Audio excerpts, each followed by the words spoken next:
Shemini Atzeret is closing, but what they would do in the afternoon is all the older guys, all these, and these many are survivors or the first generation speaking Yiddish. Or some I would hear Polish or Russian also, and sometimes Romanian, Hungarian, and so they had their tradition, and maybe it came from the old country.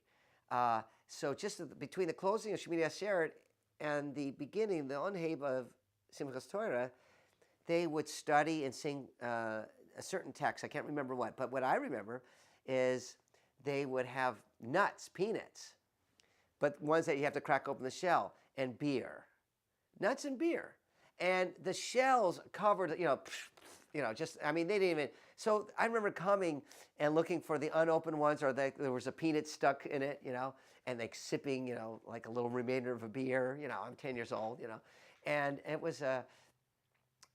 So that's a fond memory because I can see it now. I can see it then, and then of course Simchas Torah with the singing and the dancing and putting an apple on the flag and marching, and getting sweets and getting called up for an aliyah and all that. But the next day Simchas Torah was great because they had this tradition, this minchag in the shul, which I've never seen here in San Diego.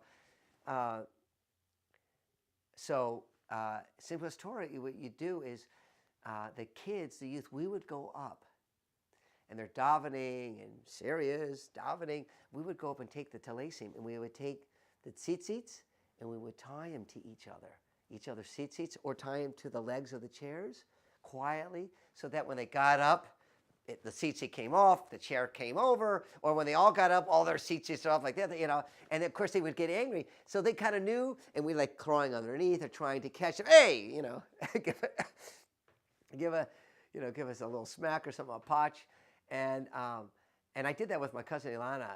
I can remember at a Young Israel, at Orthodox shul in Detroit. So those are fond memories.